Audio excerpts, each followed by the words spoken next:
ఒక పట్టణంలో వృద్ధుడైన ఒక తాతగారున్నారు. ఆయన చాలా ధనవంతుడు. వయసు మళ్ళిన వ్యక్తి గనక వినికిడి తగ్గిపోయింది. కాబట్టి శబ్ద విస్తారక సాధనాన్ని కొనుక్కున్నాడు. 2 వారాలు గడిచాయి. అది బాగా పనిచేసినట్లుంది కనుక దాన్ని కొనుక్కున్న దుకాణానికి వెళ్ళాడు. ఇప్పుడు చెవులు చాలా చక్కగా వినబడుతున్నాయి. సులభంగా నేను వినగలుగుతున్నాను. పక్క గదిలో జరిగే సంభాషణ సైతం వినగలుగుతున్నాను అని అన్నాడు.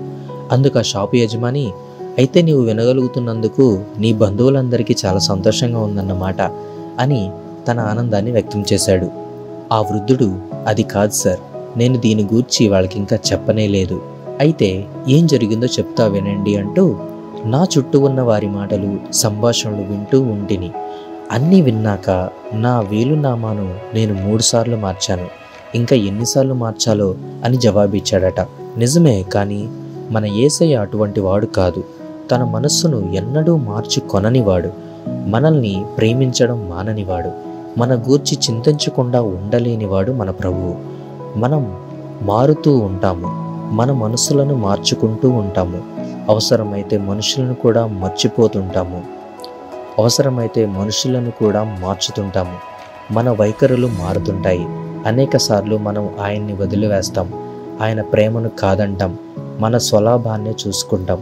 పాపపూరితమైన మన సొంత కోరికలను తీర్చుకోవడానికి ఆయన్ని లెక్క చేయం.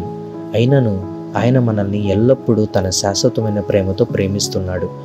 నీవు గత రాత్రి కానీ, గత వారంలో కానీ, గత మాసంలో కానీ చేసిన చెడు పనులు దేవునికి తెలిసినట్లయితే దేవుడు నిన్ను ద్వేషిస్తాడని, లేక దేవుడు నిన్ను అంగీకరించడని, నిన్ను అసలు ఎన్నటికీ క్షమించడని నీవు అనుకుంటూ ఉండవచ్చు. కానీ అది ఎంత మాత్రం నిజం కాదు. మనం పరిశుద్ధులం కాదని ఆయనకు తెలుసు.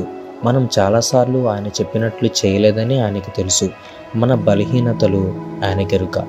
అయినా కూడా ఆయన మనల్ని ఉన్నపాటునే ప్రేమిస్తాడు. మనమున్న పాటునే ఆయన దగ్గరికి తిరిగి రావాలని ఆయన కోరుచున్నాడు. మనం ఘోర పాపులమైనప్పటికీ ఆయన మనల్ని చేరదీస్తాడు, అంగీకరిస్తాడు.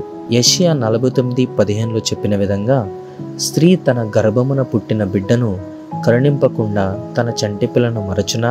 వారైనా మరచుదురు గాని నేను నిన్ను మరవను అని దేవుడు సెలవిచ్చుచున్న మాటలు బైబిల్లో వ్రాయబడి ఉన్నాయి. నీ గురించి, నీ గతం గురించి అంతా దేవుడు ఎరిగి ఉండి నిన్ను ప్రేమిస్తున్నాడు. ఇంత ప్రేమ కలిగిన దేవుణ్ణి మనం కలిగి ఉండట ఎంత ధన్యత.